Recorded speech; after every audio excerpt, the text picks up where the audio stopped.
Hello everybody and welcome to CS202 Online. My camera a little bit. There we go. Okay. So today we're going to be talking more about templates. And in specific, I was going to write here, we are going to build a vector class. So building our own vector class. Okay, let me make that a little bit bigger.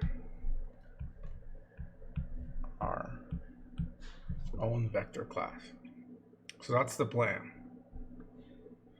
And of course, we're going to do that using templates because that's how vectors are made. So it'll be a good example where you can see a bunch of vector functions and, you will see vector functions, I suppose, but you're going to see templated functions and templated classes, which are the two main parts of templates that I was talking about last class, known also as generic types, parameterized types as well. Those are other terms that they use when they're talking about templates. So let's kind of plan it out before we start coding it. I think that will be a good way to get this going. So first of all, let's see what we want the class to contain. So let's think about our UML diagrams. If you guys remember those, the little boxes, okay? And in those boxes, we have the different variables and the different functions and whether they're public, private, or protected. So in this case, we are going to make private actually, the actual array that the vector contains, because the vectors are made up of dynamic arrays that get resized on demand. And so it doesn't really matter what that component is called, so we'll just call it the R for array, or even just A to make the, no, R is a good compromise between a short name yet somehow meaningful. And so we'll make that pretty much be the only private variable, maybe one more that we don't have to make private, but I think it's better if we make it private to avoid issues, and it's a size. And the size is going to be the current size of the array. Actually, I can think of one more, and this is why it's a good idea to do your algorithm and plan ahead before you start coding, so you don't have to go back and patch things as you think of things that you should have added originally, which we might still do, but at least will be a lot less than if we were trying to just jump right in. So another thing that might be useful to know is not just the size, but also how much is full of it. Because what we will do is we will make an array of a certain size, and as it fills up, we need to know when it gets full. We don't want to make it always the exact size, because that means we have to keep resizing it every time we insert one thing, which is very inefficient, because we have to make a brand new array, copy all the members, make a deep copy essentially, and then delete the other one. That's not very efficient. So it's better to incrementally grow it, maybe like by a certain factor. Maybe we'll say it'll double each time, or maybe just add 10 spots every time. And then eventually, once it gets full, then we will resize it to 10 more spots. So we need to keep track of how much of that is currently full. Okay? So maybe what we can do is actually we can use capacity as the actual size of the array, and then size can be how much of it is currently full right now. So I think that'll be a better naming convention. So capacity will be what would normally be the size of the array, but size itself is going to be the variable for how much of it is currently being used. Okay? And if you guys can think of better names than that, now is your time to put it on chat. Otherwise, I guess we'll just go with that. What else do we want to have? Size, capacity, the array itself. I can't think of any other variables that we might need in this. So yeah, I'll leave it like that for now. Then let's talk about functions. So the most important one that we want to have that is public is the pushback function, right? That function is the one that allows you to insert things into the array in an appending way. So it just puts it at the end, the next available spot, or if there's no space, it makes some space. So that will require some resizing. So I think that will be another useful function to have. It will be called resize. And this function is basically returning a void. And as for the array, it will be a template variable. and the size will be an integer. You could make it an unsigned integer. You could make both of these unsigned integers if you want. That would actually make it more flexible, but whatever. We're not going that hardcore. The resize function will take a parameter. This will be the parameter of the template, and then the resize will take an integer.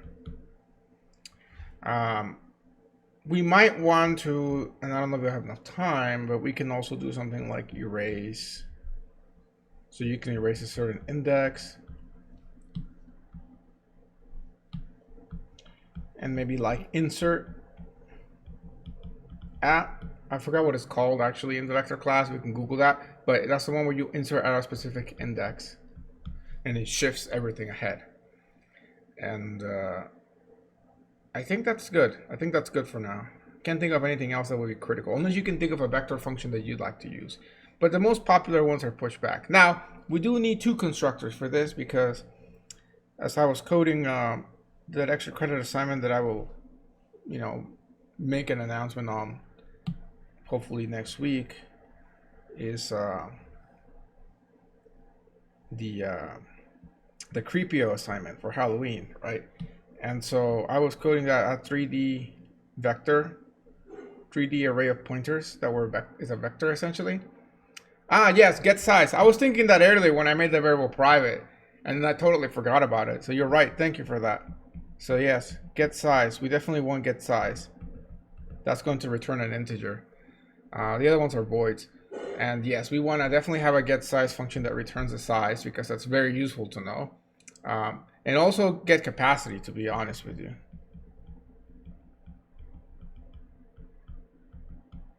As well. So yes, shoot, I ran out of space again. Well, that's okay. I was trying to make it somewhat nice, but it's hard to make the straight lines here. Okay, there we go. So yeah, but that assignment involves a 3D array of some sort, and I made it with vectors, and I had to actually figure out how to initialize a vector to a certain size all the way from the beginning, so that I could easily access the members. Because remember, you can't just a vector. The normal way of doing it, you declare the vector and then you push back things into it. You can't just immediately access any member that you want. So like if your vector is called v and you just made it and you do like v pushback something, then v0 is available, but you can't just go and say like v5. That's not available. That's not even in the vector. You're probably going to sec fault if you try to access that, depending on what the capacity is set up with the vector at the time. So there is a way though that you can initialize a vector to a certain size when you declare it using a constructor. And if I remember correctly, for that constructor, the parameters of that constructor are the size that you want it to be, and then the type, I think, as well. And why the type as the second parameter is because it allows you to initialize it with something, because you have to. You're making memory. It's ideal to initialize it. So in my case, because it was a vector of pointers, I just put null there, and that initialized the vector of pointers to null, which is actually great, because otherwise I would have to do it in the loop immediately after. So we're gonna actually steal that functionality and use it in our class, along with just the default constructor, which will just, I guess, we'll pick a size, a default size for it, maybe like 10. Or something, and then and that'll be the size that we make it at the beginning. Okay, and of course we also need a destructor, and if we have time, we can overload a couple of operators like,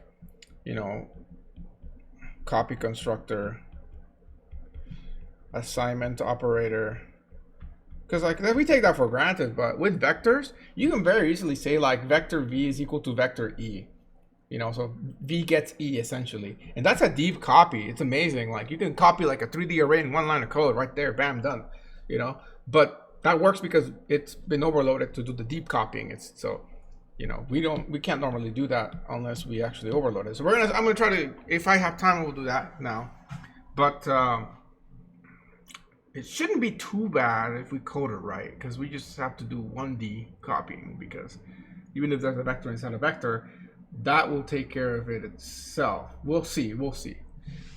ambitious, but yeah. So I think that will pretty much take us to the entire class. In fact, we've already spent you know, like 10% of the class just planning ahead. But I think this will come in very useful when we actually start coding to make sure that we know exactly what to do. And as we saw, we already thought of some potential changes such as size versus capacity and whatnot. So I'm going to put it like that so that I can put it side by side. Let's see if this works.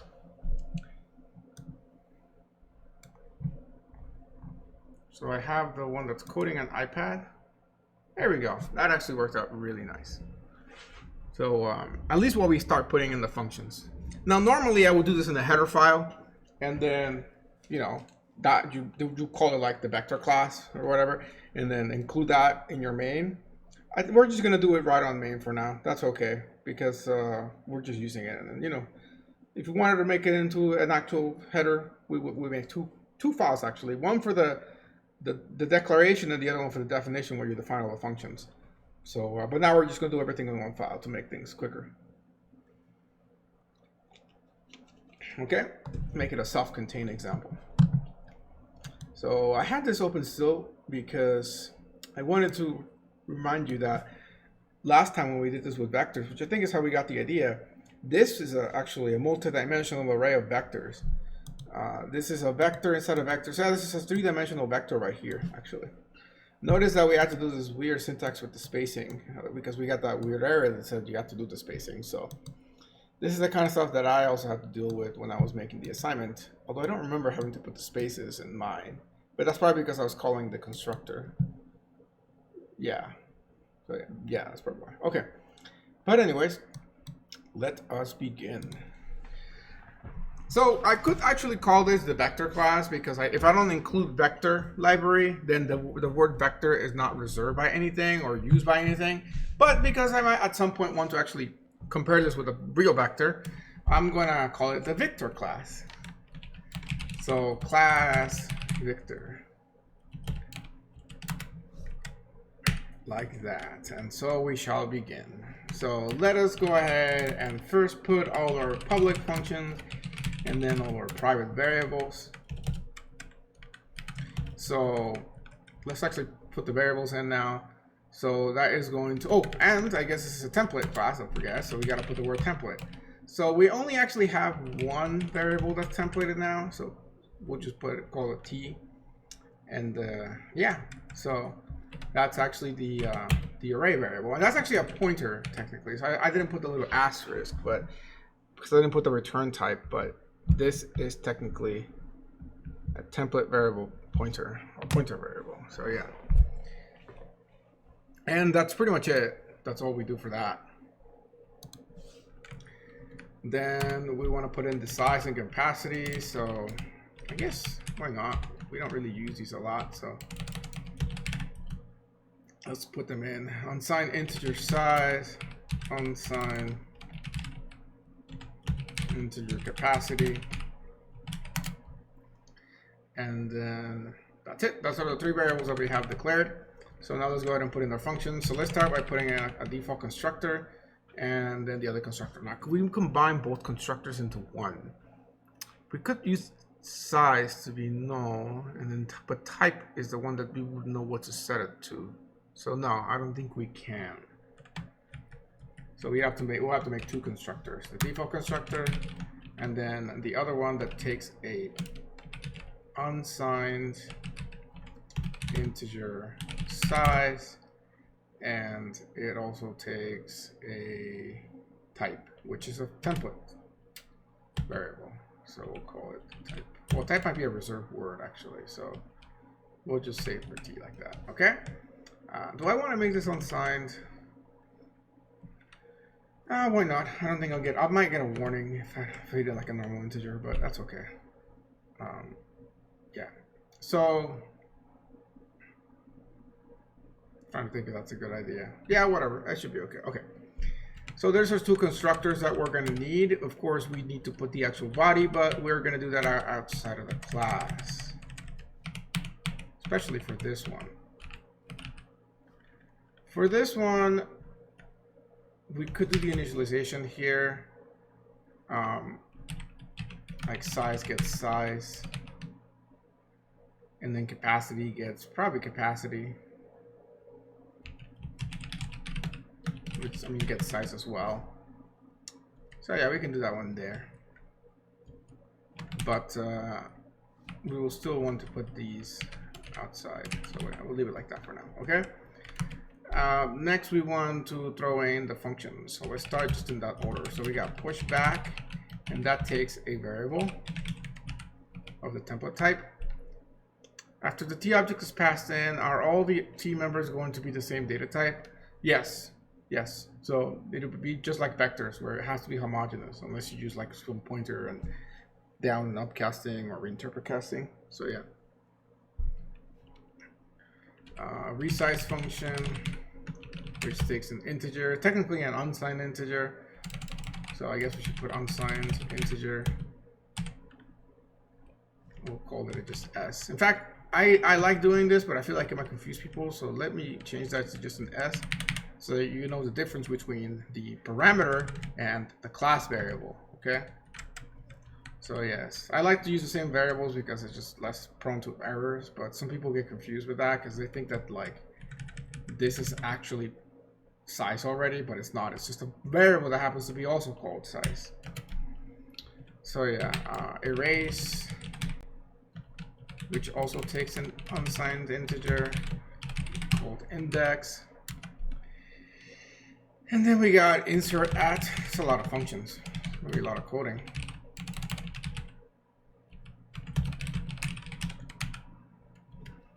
And then get size, that's an integer function. Get size, which returns, I don't know, we can just do an inline. Return size, no, actually, yeah, return size technically. We're gonna call this get real size so that we don't get confused later on. And then we got unsigned integer get capacity, which returns capacity, because that's what when we normally do size in the vector class. What we're getting is actually the real size. Oh, sorry, the capacity, not the real size, as far as I understand it. So yeah, we'll use those names to make sure that we don't get confused. Then that's it. Those are all the functions. When you create the class, do you have to set the T data type right away or not until later? Are you talking about this, or are you talking about when you declare like an object? Because when you declare an object of this class, so we said like Victor, then you got to put in here the data type. Like it has to be whether it's a vector of integers or a vector of float or a vector of other vectors. You have to declare that at compile time when you make the object right there. If it was dynamic, then it would be something like a new actually dynamic vector. What would that be? I think even then it would have to be a pointer. It'd be weird if you did that, but I guess you could. And then you would say like view new vector, I guess. Int. That's weird. We'll have to experiment and see if that works actually. I don't think I've ever done that like that. In fact, let me test that. I might have done it, but I just forgot. But let's go into this out for a second.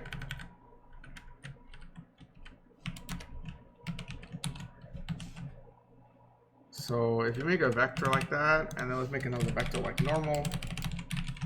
Say maybe this one floats. Why not? We'll call it F like that. So I think that is how you would declare a dynamic vector. Yeah, that's how you declare a dynamic vector.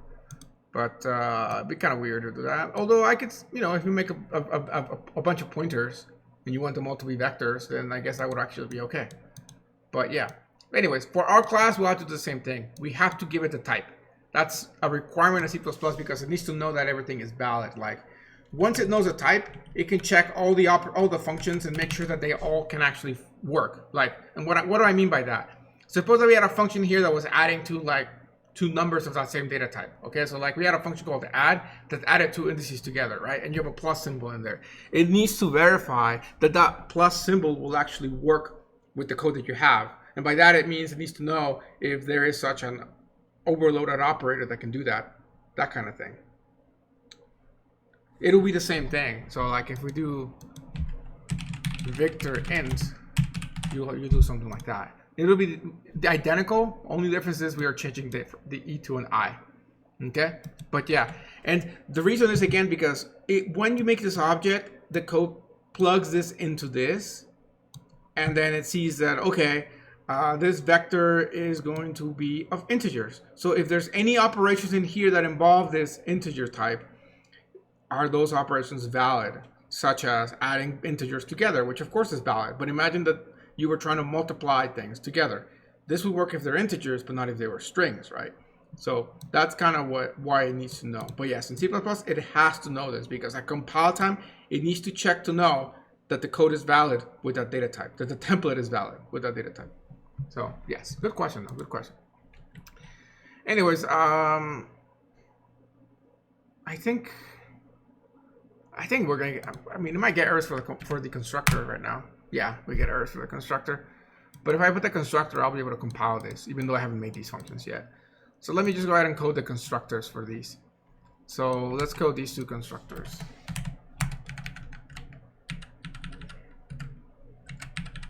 So the first constructor is Victor Victor, and then the second constructor is Victor Victor as well. And then let's go ahead and remove this stuff from here. I can't remember where you put the end line. I think you put it down there like that. But can you create a vector of the class object that also has a template? You can do this, if that's what you mean.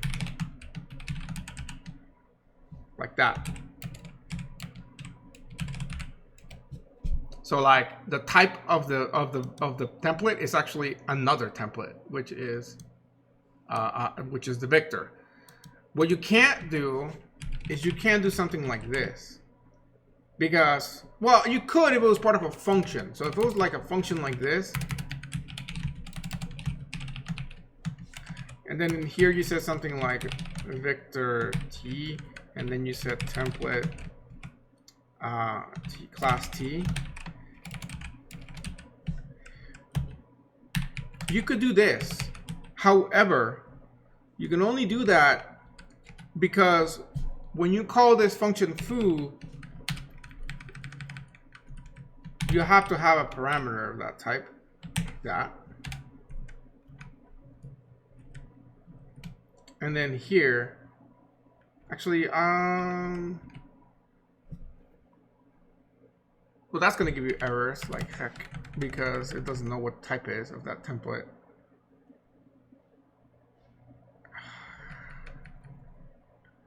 It has to be used somewhere else. So like here.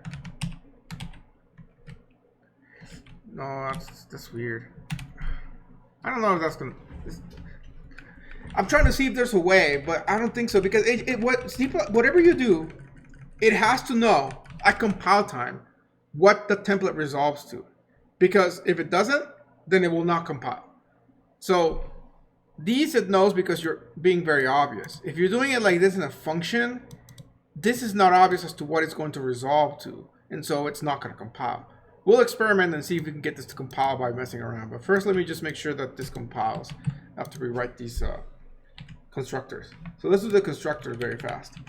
So let's start with the default constructor. We need to pick a default size for the array. So I think we're going to need these guys in here. So array is going to be new type of, let's just say that the default size is, actually 10 would be a good number, but because I want to see things get resized and whatnot, I'm gonna say 3, just so that we can see it grow. Otherwise, you have to insert 10 numbers before it grows. So we'll just pick a really small number as the default. Just hard code it essentially. And then set the size of that, or set the capacity, sorry, to be that value as well. And then that's it. Set the size to be 0 because there's nothing in it right now. Okay, so we've initialized all our variables, so that is good to go. The next one, this is more interesting. The array is going to get in, gotta write the template thing again at the top. class T.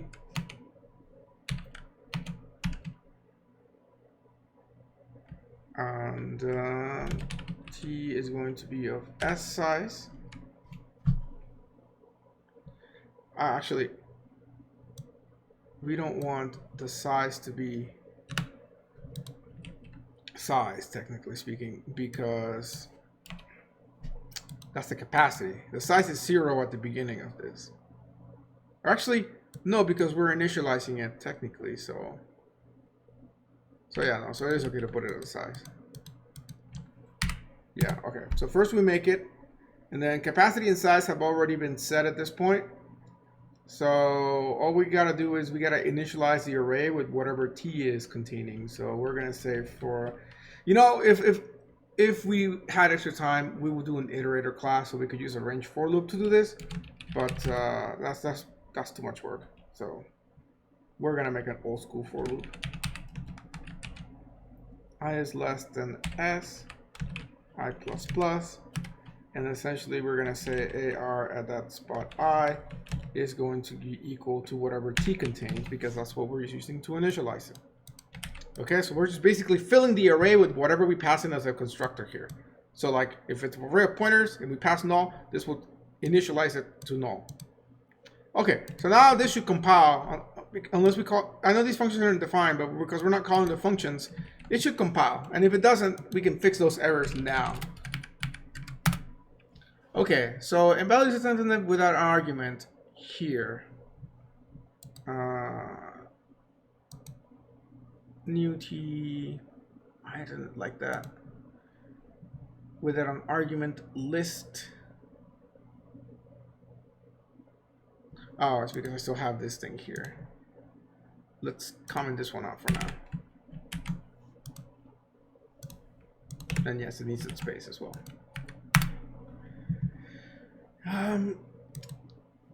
How do I get this to run? I'm trying to remember.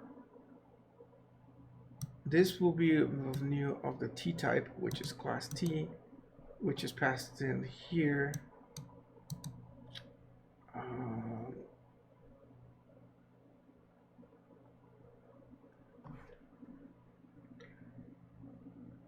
Trying to think what I need to make that build. So you return type, class, function. I don't know as to why. Let me try moving it inside the class for a minute and seeing if it'll build there.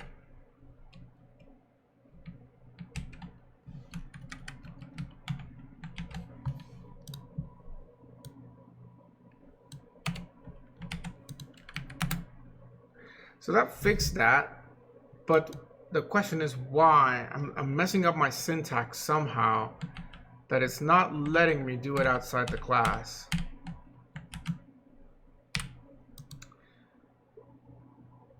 Victor.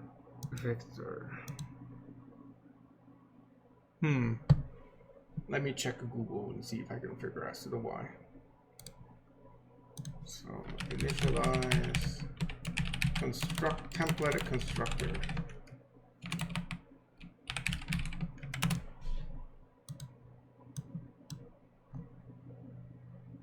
Oh yes, I forgot about that. Yes, okay, now I know what it is. I was showing you this last class too, but I forgot about that. So when you're initializing outside the class, I think I showed you in one of these. Let's see if I find one.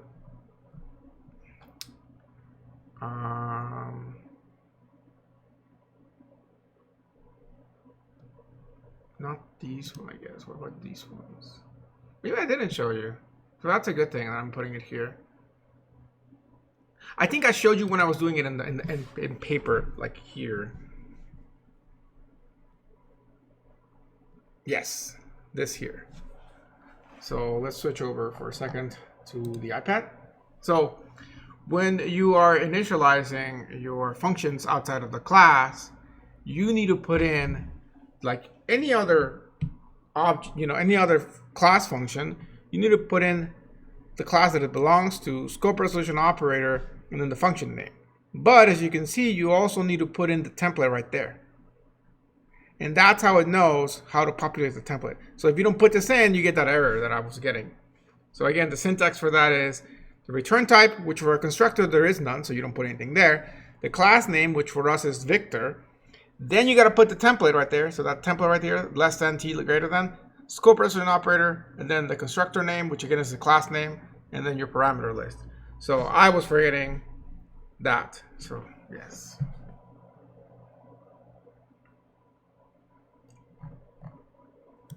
Okay. So yeah, once I do that, then I'll be good to go. So basically, that is what I needed for both of them. That only required if you do it outside of the class. Okay, there we go. Well, let me try the second one.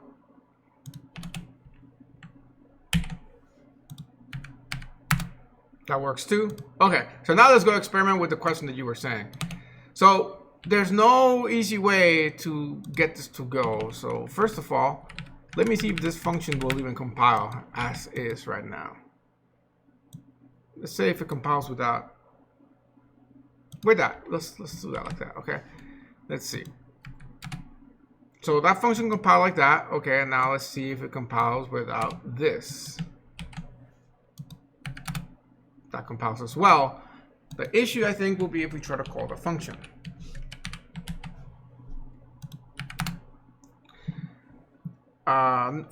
No matching function call for foo. Candidates are template class void foo. Template argument deduction substitution failed. Okay, this is good right here. Yes, this is what I'm talking about. So let me show you that because I know that the iPad thing is still showing it. So here, let me switch over to this. Okay, so this is the issue that I'm talking about. In this scenario here where I made this function, it's not defined what the template should resolve to. So like, is this a vector? What is this vector of? Integers, floats, doubles, strings, other vectors? What is it of? Here, you're saying it's a template, but you're not saying what that template is. And because of that, you get in there that at compile time, it can't figure out what you're trying to do when you call the function foo. So before you call it, everything's okay. But when you call it, it's like, what is this foo function? Like, what is the type of this template? What do I need to make the template up? And because it can't figure that out, then it doesn't compile because it needs to know. Can you call foo into one of the constructors and it would match the t with the one from the class? I don't think it would. I don't think it would because, again, it could be just the fact that we're using the same variable for both doesn't mean that they are the same template. But hey, let's try it and see what happens. Yep, same issue as before. So that's your answer to that. Now, how can we fix this? Let's put that value of d back inside like that. And then now let's pass it in with an integer, like 5. This I think will work. Yes, it will work. Because now, because one of the parameters is of the template and you require that parameter, then it knows that it's an integer. So this now gets resolved to an integer. Everything is great. Same thing if we did it in here. If we feed it in like this, this will be okay as well, even though it looks weird. Oh, actually, it's not okay either. Oh, foo was not declared in the scope. Yeah, hold on. I need to scroll the function up, I think. That should be okay as well because it should resolve based on what the class was made of. So like if I do that up here now,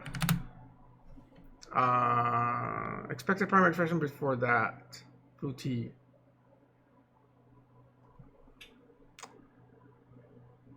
I think I must have pasted or copied something wrong somewhere. Line 29.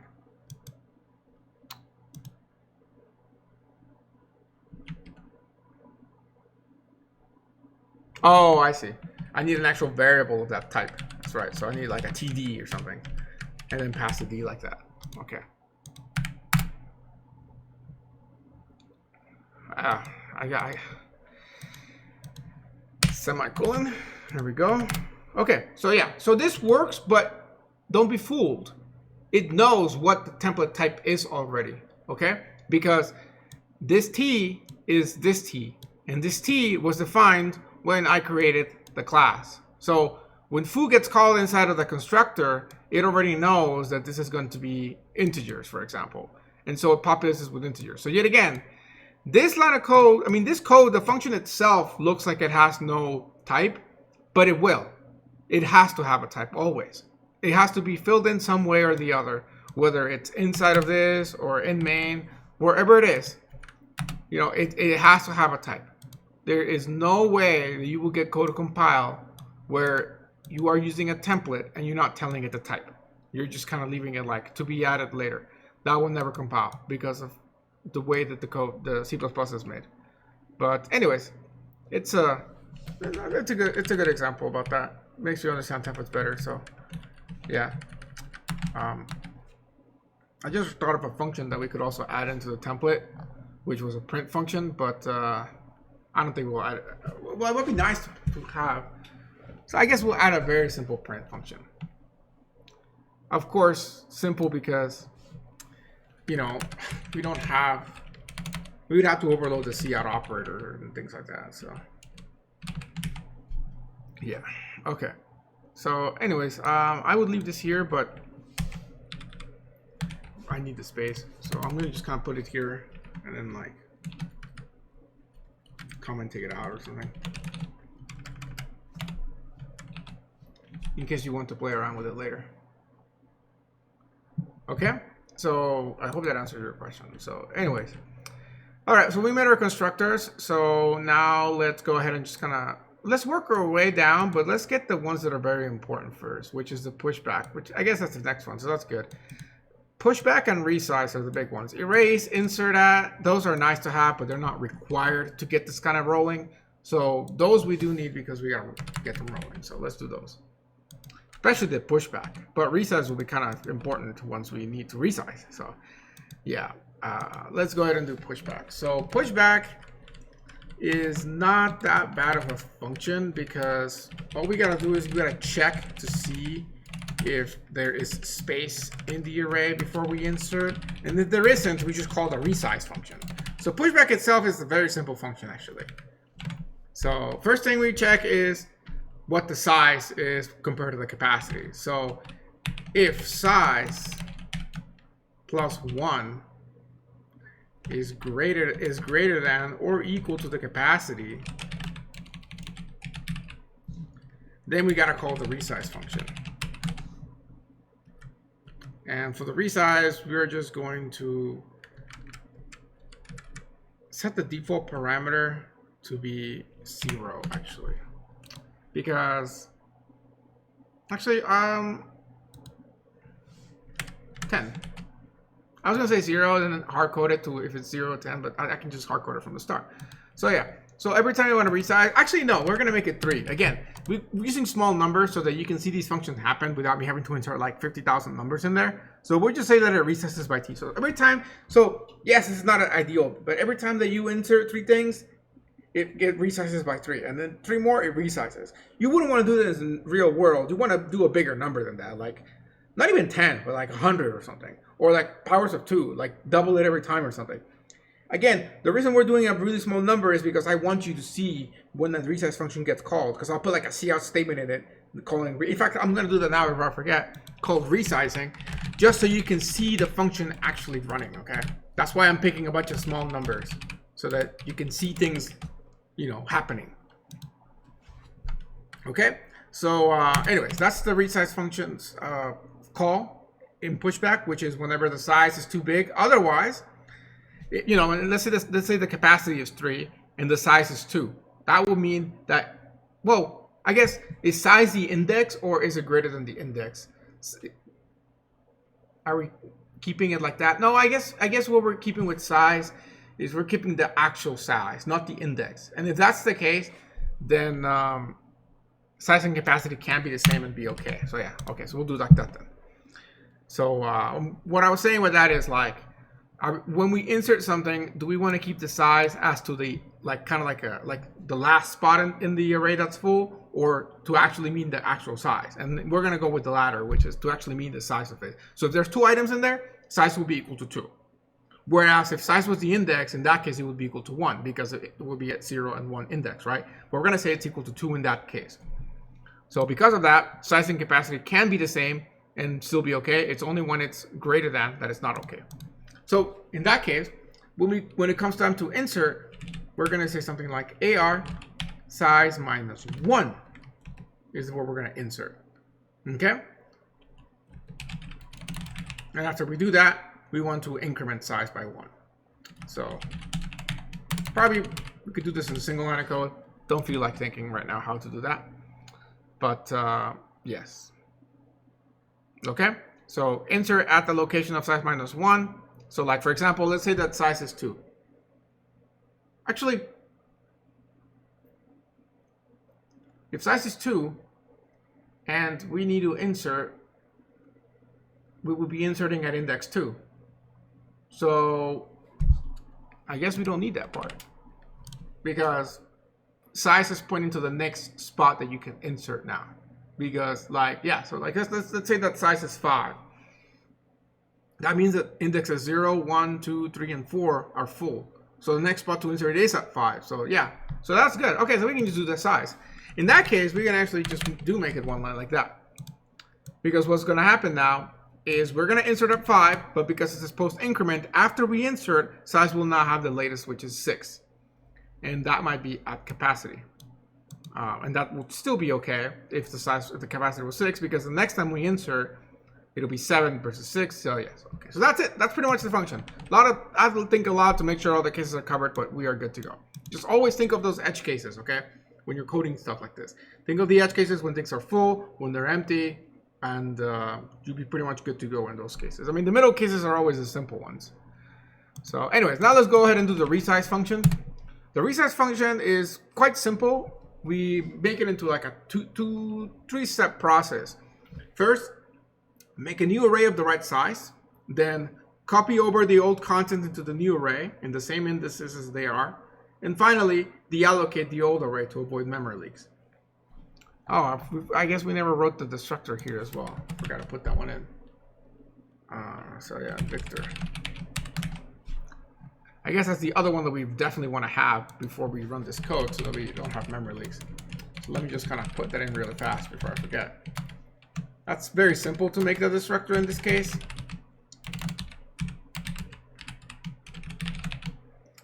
It's just going to be to delete the array, and that's it. So it's delete array, and it's an array, so we want to put those in there. And we don't need to do this part, but we will. Why not? Array gets null. Okay, that's it. That's pretty much. I'm gonna make it one line of code though, because again, we're starting to get to that point where we're running out of space. So, yeah. Okay. So going back up here, save space where we can. Okay. So the resize function, again, those 3 steps. So let's start with step 1, which is to make the new array. So we got to make a temporary variable where we can store that. So we're going to make another Victor. Actually, no, another array. So t point new array. And that is going to be the size of whatever the capacity is plus, I guess there's 4 steps because we got to update the capacity variable as well. Yeah. So we need to update the capacity, which is the current size, plus whatever the number that we're passing on S is. So S, okay? So that means it's going to be current size plus whatever we're adding to it with the resize, which by default will be just 3, unless we pass in a parameter, because we can actually call the function from it and resize it if we wanted to, which I think is a thing that you can do with vectors. Okay, so that's the first step. So we made the new array. Now we're going to, again, we could, you know, it'd be cool, we would have an iterator set up, so we could do this with an iterator, but we don't, so we just have to do it with a regular for loop. The for loop only needs to run for the size of capacity, and this is going to technically have some garbage in the array at the end, which we haven't initialized, but that's okay. The size makes sure that we keep track of where that array actually ends of valid data. So, okay, for i is equal to 0, I is the capacity, which is misspelled, and now it's spelled correctly. Okay, so we got new R at I is getting R at I, which is the old value. Okay, so this is making that deep copy essentially. Of course, if we overloaded the assignment operator, we wouldn't need to do any of these for looping. We could literally just say like new array equals old array or something, but we're not doing that. Okay, at least I don't think we'll have time to do that. So it's low in the priority list. So that's the second step. The third step is to delete the old array now that we've made the copy. So to avoid memory leaks, so delete the old array like that. And then I guess a like 5-step process, because after we delete it, we have to change the pointer to point to the new array. How do we do that? Very simple. We just say R gets new R. Okay. So now this is making the pointer in the class to point to the new array that we just made. We want to, of course, first delete this so we don't have a memory leak. Okay. So finally, 5th step is to update the capacity to be whatever the new capacity is, which is basically the same capacity plus S, which is the same thing as we had here. Okay. The size doesn't need to change because the size is still pointing to the same amount of valid data. In fact, technically speaking here, this could be a loop that runs for size instead of capacity, but it doesn't really matter here because if we're resizing, it's probably because the thing is full. Actually, it might not be, in which case, why waste speed? So yeah, I guess we'll make it size in that case. No, we'll keep it at capacity. Yeah. I don't want to have to run into some weird bug later on, but it shouldn't really matter here. And the reason I think its size might be more efficient is because you can technically call the resize function before it gets full if you wanted to. So in which case, you really only want to copy the stuff that's actually valid in the array, not the entire array. But whatever, you know, it might actually fix like a bad programmer doing bad things if we leave it by copying capacity at the cost of some efficiency. So yeah, we'll do that. Okay. Leave a comment here saying like may want to update later. Maybe better. All right. So now we got the most basic of the array of the vector going. We still, of course, need to do the erase and the insert function. I'm going to very quickly do the print function so that we can actually see what's in the array. And I'll stick to built-in data types just so that I can actually see. I was looking for my main function. Here it is. So that I can actually see what's in the array without having to overload the stream insertion operator. So yeah, okay, so template class T, void print Victor T. Okay, so it's just literally going to be a for loop. I is equal to 0, I is less than size, because we want to just print the valid part of the array. I plus plus, and then C out R sub I. And maybe we print them all in the same line, just separated with spaces. And then at the end of everything, we go ahead and put an end line. Okay? And maybe to make it cool, we can put at the top something saying like C out my Victor, not vector, right? Yeah. Okay. So that's it. We got ourselves a vector. And before we do the other functions, let's just test it. Because we don't, it's always a good idea to test things as you go instead of trying to code the entire thing and test it at once and then find a billion different errors. And now you got to go and work each one and get frustrated, right? So it's better to get the errors in pieces. So size was not declared in this scope. That means I probably screwed up the way that I created the class for that. So yeah, I did. I forgot to put the class type. Victor T. And then Victor T. Surprised nobody says something in chat. That should fix like a lot of the errors actually. Yeah, nice. Redeclaration of void Victor resize. Unsigned integer may not have default arguments. May not have default arguments. Why? Interesting. Me with big num 3R. Yeah, no, I mean that's the thing. Because you coded the whole big num thing, you know, in your homework, and then you gotta debug it. It's like horrifying. Just like do pieces. That's why I like to do pieces first. So, yeah. Oh, you're saying that this has to be inside of here? I don't think so, but I can try it. In which case here I have to remove it. Maybe, maybe. Yeah, there you go. Nice. All right. I stand corrected.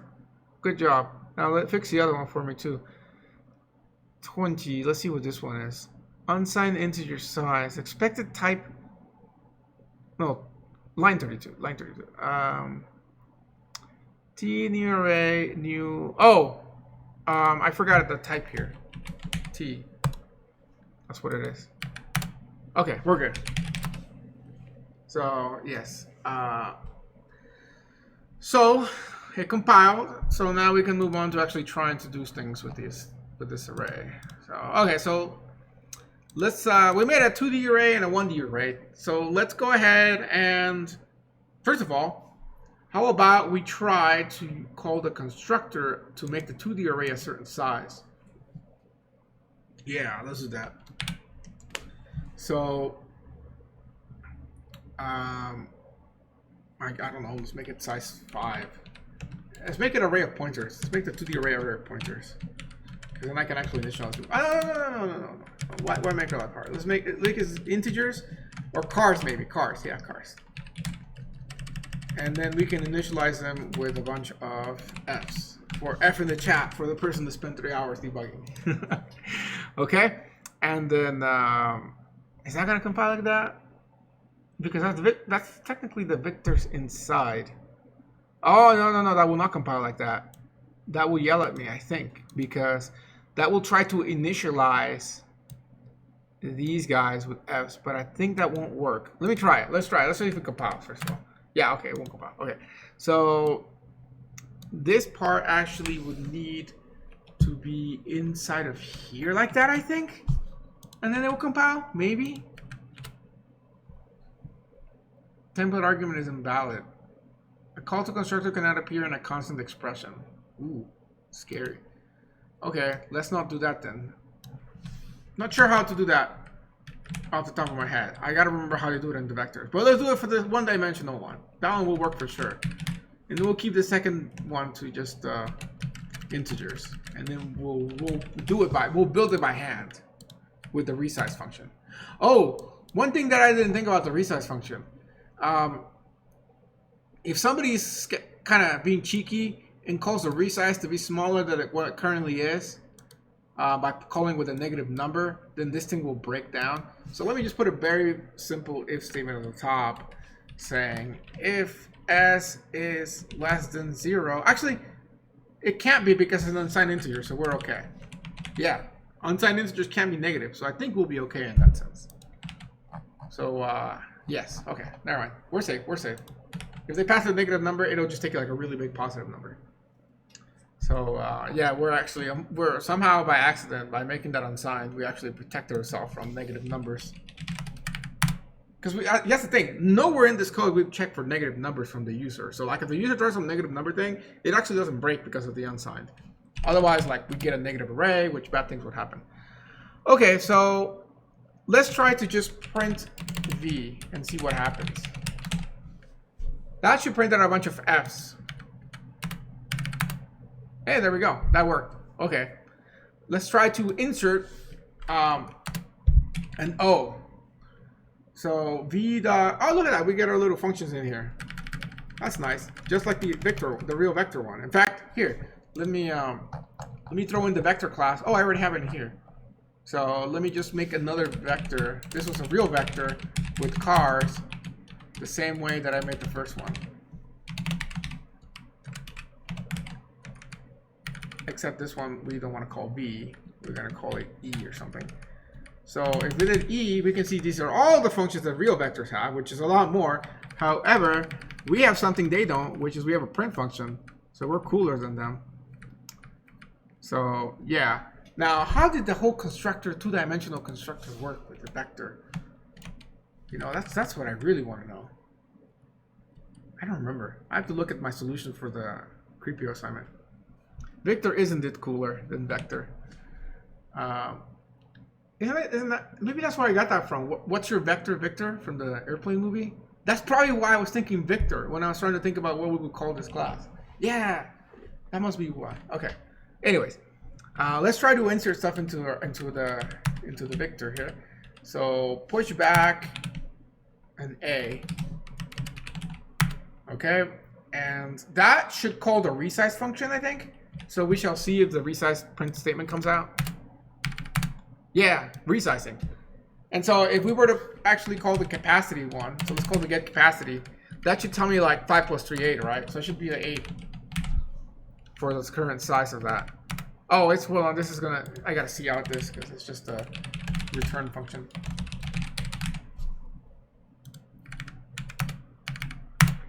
Eight. So there we go. But if we call the size function, that should give me 6. Get a real size. That's why I called it real size, because otherwise it's gonna get confused like later down the line between size and capacity. So you can see there 6 and 8. So yeah, that is pretty much working as it should. What else do we need to test? I mean, we haven't coded the erase. We'll do that in a minute. I think we'll have enough time. The insert at we haven't coded yet. That one's gonna be nasty. Yeah, that's gonna take a while. And but we tested all the other stuff. Unless you guys want to test anything in specific.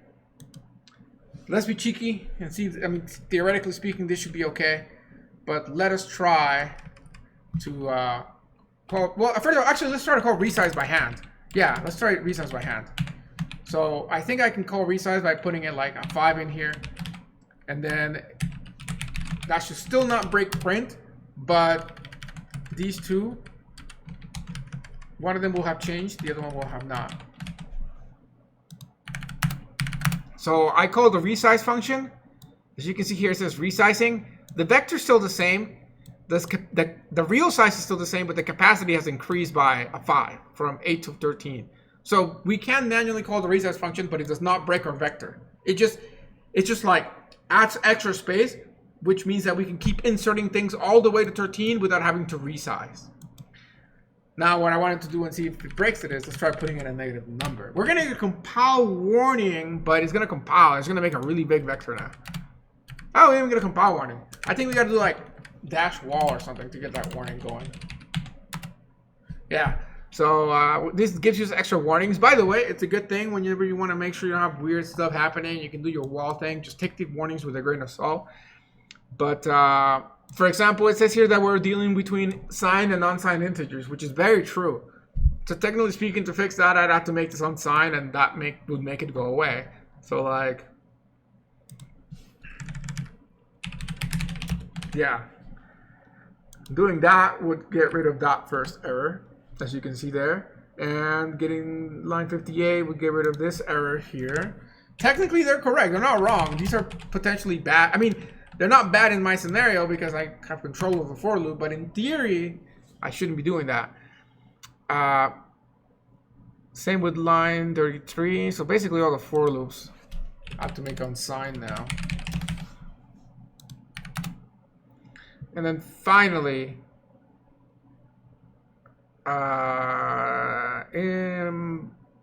require from Victor, require unused variable D. Oh, I forgot to get rid of this random D that we were playing around with. Yeah, let's get rid of that. Okay, so got rid of all the wall errors, but it never gave me an error for the negative number there. That's sad. What is the other ones that we can do? Wall extra, I think. I forgot how to do something like wall extra. I don't remember what it is. But anyways, let's just run it then. Fine, you don't want to give me errors, then you shall see that this is bad. Huh. It wasn't bad. That's scary. So the resize became smaller.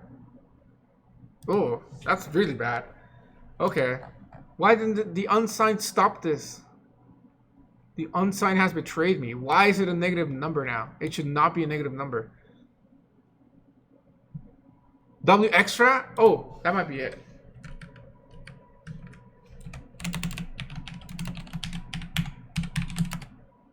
Oh, it still don't give me. See, that now I'm confused because unsigned integers can only be positive. They cannot be negative. That's why they're unsigned. And yet, I gave it a negative number, and they'd actually subtract it from my capacity. Oh, maybe it's because capacity is signed. No, it's not signed. It's unsigned too. And this for loop is unsigned. Yeah, I don't know why this number is thinking it's negative, but I'm going to do an if statement here saying if s is less than 0, cout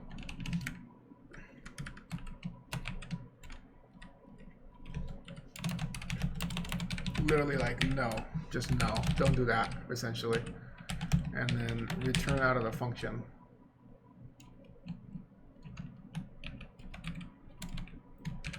And let's see if that actually prints out, because if it does, then that's not a good sign.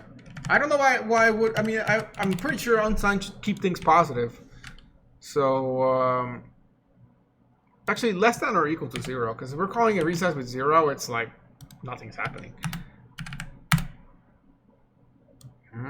So yeah, it's not negative. Maybe it's overflowing or something. No, it can't be overflowing. Not at this level.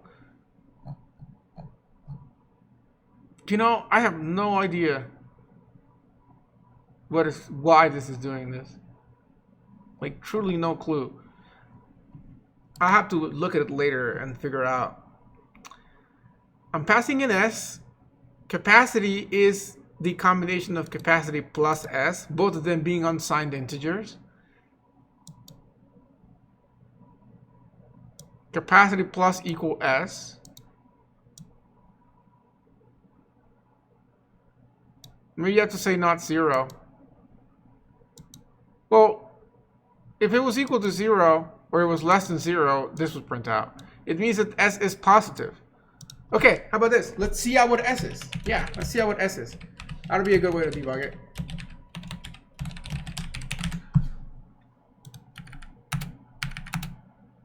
See, it's a really big number. Yes, it's a really, oh, I know what's happening. I know what's happening now. Okay, so it is overflowing then. I think it's overflowing because -5 is -5 we passed in, right? Yeah, so -5 is 5 numbers away, or 4 numbers away. I got to think about 2's complement, from overflowing. And because the number is 8, it overflows back to 3. So there is overflowing going on here. That's what it is. That's what's happening here. So technically speaking, we do have an overflow, which by the way, if you don't remember what overflow means, there's a certain size of numbers you can keep in an integer, and unsigned integer is twice that amount, which is about 4.2 billion, I suppose. Right here, literally that number plus 5 is how big. And if you go beyond that, it switches back to 0. It's like the whole 2yk thing. So yeah, but if this number was like -20, then it wouldn't overflow, and we just get a really, really big number now for the array. See that? So yes, there is overflow. Yes, depending on the bits indeed. Integer will be 32 bits typically, which is how you get 2 to the 32nd power is the overflow size. And then for assigned integer, it's 2 to the 31st power, because we have 1 bit for the sign. You'll learn about this all in 219 if you don't know about it, by the way. You can watch my videos on 219 if you're curious ahead of time. Otherwise, just sit and wait. That'll be a fun class. So anyways, okay, I'm glad we actually discovered as to why it was doing that. So yeah, okay, so that restores my fear of that. But anyway, so I guess there's no easy way to avoid that overflow there, so we just kind of hope for the best that it doesn't happen. And yeah, we really just hope for the best. Actually, I'm going to leave it outside like I had it. So anyways, vectors, by the way, deal with this differently. I don't remember how, but they deal with it differently so that you can actually make really, really, really big vectors actually. I just don't remember how it is. Yeah, you learn it in CPE, but 219 is like a continuation of CPE 100, so you go further than that. So you'll revisit it, which is good if you make sure you don't forget your CPE stuff for that class. Okay, so we got what is like 8 minutes left to do these 2 functions. So let's just see if we can get them done. All right, just code nonstop until we get them going. Okay, so we got the erase function and we got the insert app function. Let's do with the erase function first. So for the erase function, we want to just delete what is there and then shift everything back by 1. So first of all, we got to make sure that the index is valid. So if index is less than or greater than, sorry, if index is greater than capacity or size actually, minus 1, then that's bad. Okay? See how invalid index. It rearranges, vectors rearrange itself. Yeah, but what I'm saying is, how do they handle such big numbers? They have to use different data types for the indices probably. But anyways, doesn't matter.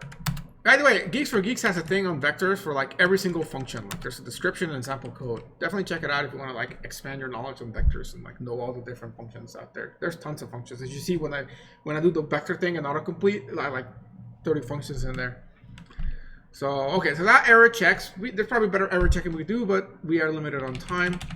So okay, so next we want to just flat out erase it by shifting the entire array. So I is equal to index. We want to start it there. I is less than size, which is the current size, I plus plus. So we only want to shift the things after the erasing, not before. So in that case, yeah, this will work. I think this will work. So we do ARI gets ARI plus 1. So we're basically copying the one after to the one before, the one after to the one before. So we're basically shifting everything forward. But we got to be careful that we don't overflow at the end here. So maybe I is less than size minus 1. That will avoid the overflow, I think. Yeah, that will avoid the overflow. And then at the end of this, we want to decrease the size by 1 as well. Oh, so I guess I should do that before. No, we don't have to do the we don't have to do the size minus 1 here. I don't know what code will be more readable, but either way. Okay, so let me just think for a second to make sure this is working. So this is going from the index, which is what we just deleted. And we are deleting it by overriding it by plus 1. And this keeps going until it gets to size minus 1 right now, which is the last valid index, so which has already been sized. Okay, I'm going to put that back down there again because this is definitely not that readable if we don't need this in here. Otherwise, it's confusing. It's better to leave it like this because I think it's more readable. Because now I see that I is less than size minus 2 when it stops, which is 1 before the biggest one, so that means that this will be okay. Cool, cool. So this should be okay as it is now. We shall find out pretty soon here, okay? So, yeah, okay. So here, let's just test it really fast. Let's use the other vector. I haven't played around with the 2D vector. We don't really have time for that, but that's okay. Let me just, let me insert a couple of more things into the vector. A, B, C, D, okay? And then let's get rid of this weird resizing thing. And so let's go ahead and say v dot erase at index 5. I think that's the A. Maybe index 6, because I think that's like in between the A, B, and C, D, okay? So if we do that, I forgot to write the thing again here, Victor. Like that. And then like that.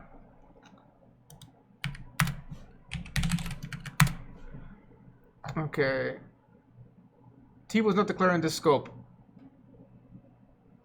T was not declared in the scope. What? I guess, yeah, we don't technically use T there, but okay.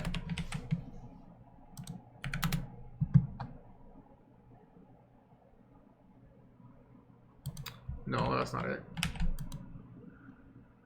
Void Victor T erase if index. I'm not sure this is a Y that's giving errors. Let's comment this out though first. Template argument 1 is invalid. Size was not declared in the scope. Okay, so this is having issues connecting to my class. Why? Why is this having issues connecting to the class? Did I name it differently? Erase unsigned integer index. Erase unsigned integer index.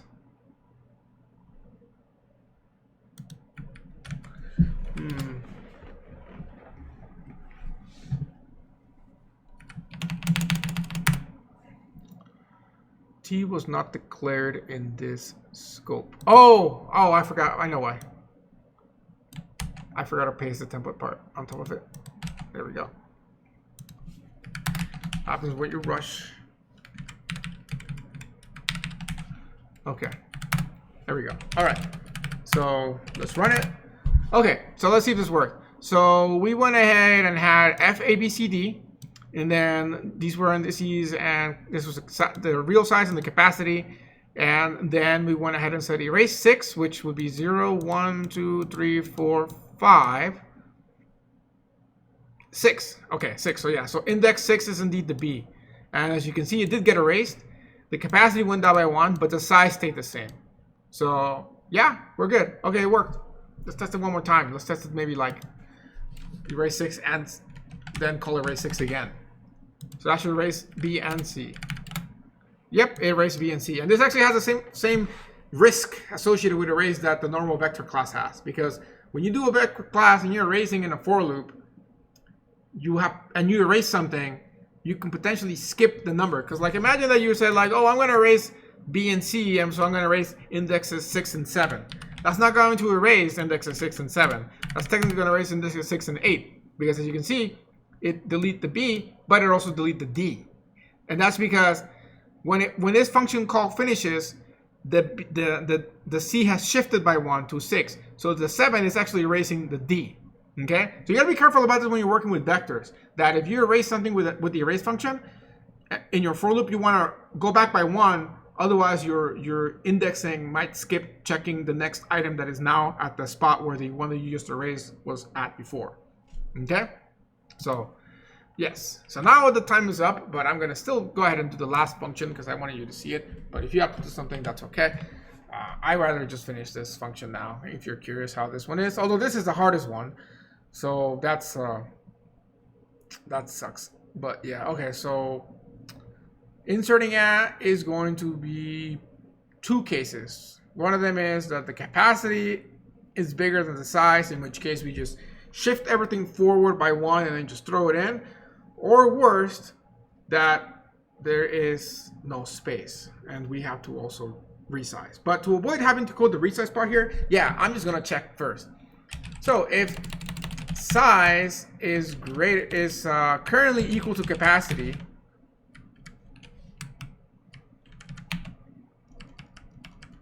then that means we want to resize. Okay, so it's called resize. That'll increase it a little bit. All right, so now we're guaranteed that we have space. So that makes this actually a lot easier than it can be. In fact, it made it so easy that we just got to copy the for loop now. So I'm kind of glad I thought about that before trying to code the whole resize function again in here. So in this case, all we got to do now is shift everything forward and then insert at the end. So again, we're going to use the same thing here of the whole size. I is equal to index. I is less than size minus 1. Size minus 1. Thinking for a second if that is the correct thing I want to do here. I think so. If not, it'll be off by 1 and we'll fix it.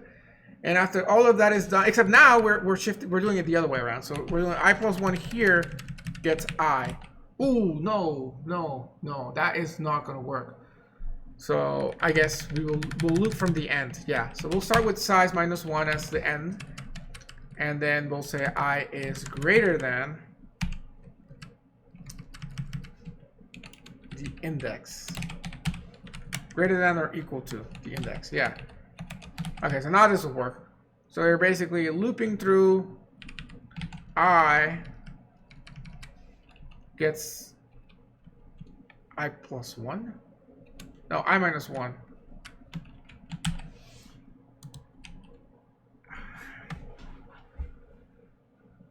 I'm trying to think for a second if this would work. So I gotta shift things forward, which means I start out at the end which is size minus 1, and I'm copying that forward. So I gotta think for a second how I'm gonna do this. So it's counting backwards, and I want to take the last item and put it 1 ahead. Yes. Okay. So I want to do I plus 1 gets I. I think that'll work like that. Okay. And then the last thing I need to do is at our index is to put the data.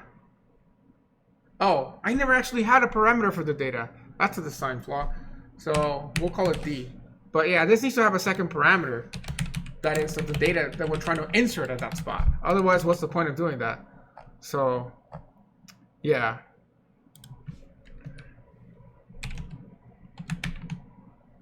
T data. Okay, so that's basically whatever we're trying to insert at that spot. So otherwise, like, what's the point of doing this? So let's see. D was not declared in the scope. That's because it's called data, not D. Yeah, thank you. We got it at the same time. All right, so okay, let's see if this works. Let us try to insert at like the second spot. Technically the third spot. A G for GGs. Okay. So this is where we'll find out if like the indexing is messed up by 1 or something. Oh gosh, segmentation fault. Okay, so it definitely messed it up by 1. So if size is equal to capacity, resize. Oh, I probably forgot to update the size afterwards here. Size plus plus.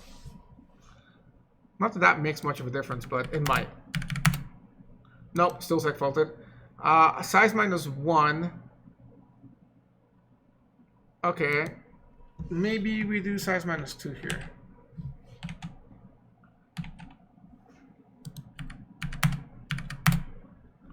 Still seg faulting.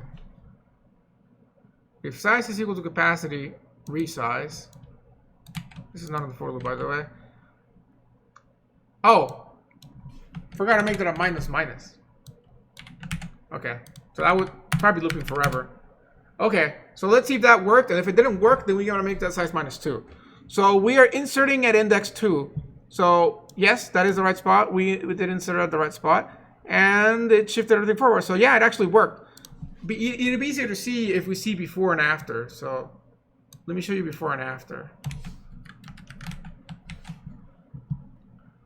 Hold on. I'll read that in a second. I need to test this first. Okay. So yeah, there we go. We can see that it worked at the right spot. It actually did not break the thing. We went from 7 to 8 for the capacity, or the size, sorry. And the capacity stayed the same, but we did insert at the right spot. Let's try the edge cases, which is inserting at like the beginning of it. So like index 0, let's try to insert an A. Those are the kind of cases that would probably break. And there you go, it broke. So I gotta fix that. There's probably some issue going on when it gets to 0. R is greater than 0. So yeah, we'll fix that later. But as you can see, it works. It has some bugs. I'm sure we could fix those. But where would it break there? Oh, it's probably breaking right here because no, because the index I is greater than or equal to 0. So it's probably getting to like -1, and that's where it's like breaking out.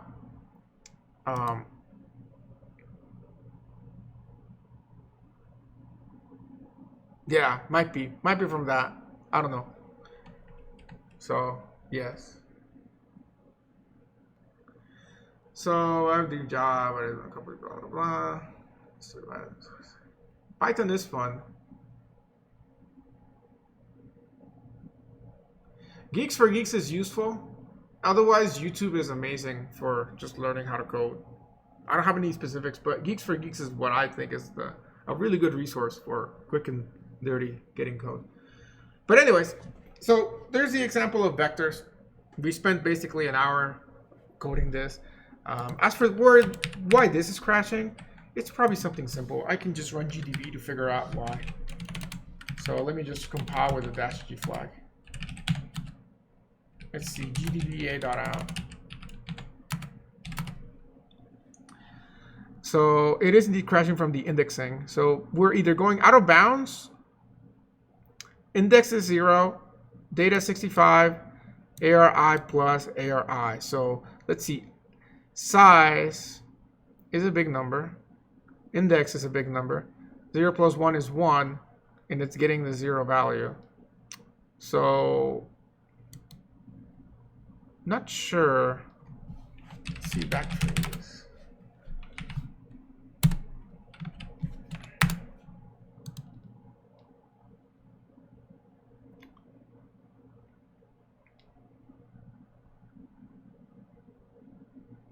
I is greater than or equal to index. So like, let's say that it gets I to 0. 0 is greater than the index. Yeah. Let's say it gets to -1. Negative, which would be bad. -1 is not greater than or equal to 0. So it should not go in at that point. So for some reason it's crashing there. Let's see. When in doubt, see out.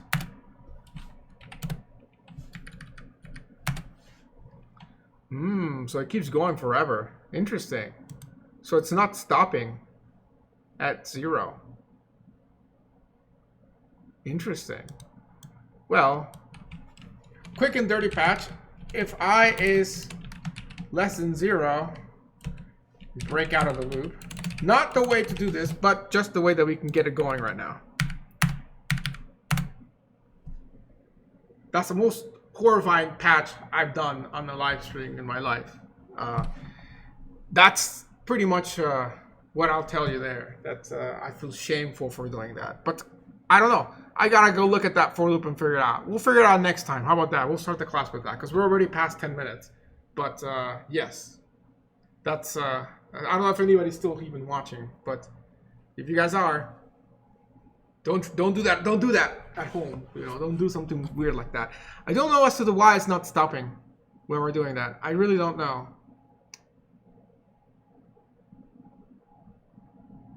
But yeah, I don't know why. Why is it I is greater than or equal to the index? I is equal. I don't know why it's not stopping. Index is equal to 0. Oh, I know why. This is nasty.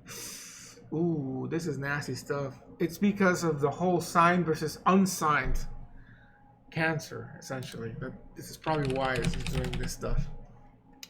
So 0 in signed and 0 in unsigned is. That might be the why. Yeah, this is, yeah. Okay, so weird things are happening because of the unsigned component. Because this never hits -1. It never hits -1. Because when it becomes -1, so like this is going to 0, I minus happens on 0. But here's the thing. 0 minus 1 for unsigned is not -1. It's that big positive number of 4.2 billion. So this never hits 0. It never hits -1. And because it never hits -1, this never happens. So, what would be the way to fix this without this weird for loop here? We could probably mess around with the index so that we can stop the loop when it's equal to 0. So we can say something like I plus 1 is greater than or less than or equal to index plus 1. I think if we do something like that, which again is not pretty either, but I think if we do something like that, we can avoid the issue with the unsigned. So yeah, we can do that, but that's not that good either. There's better ways of doing that, I think, but you know. So that's the problem. And actually, I'm really happy that we did unsigned today. We don't usually do unsigned, but it does bring up these weird situations like unsigned numbers can't be negative, and so otherwise weird things like this happen. So in a way, I'm glad we ran into this so that you're beware that if you're used to using signed integers and you start using unsigned, you're going to run into weird stuff happening. So yes, it does seem very problematic. It does, but hey. You get instead of being able to go up to 2 billion, you can go up to 4 billion with your counts. So I guess this is the risk. Or you can just use a long and avoid all this. But, you know, whatever. We committed to the unsigned and we got it working. So I'm glad I actually fixed that. Otherwise, I would have bothered me, you know. But, yes.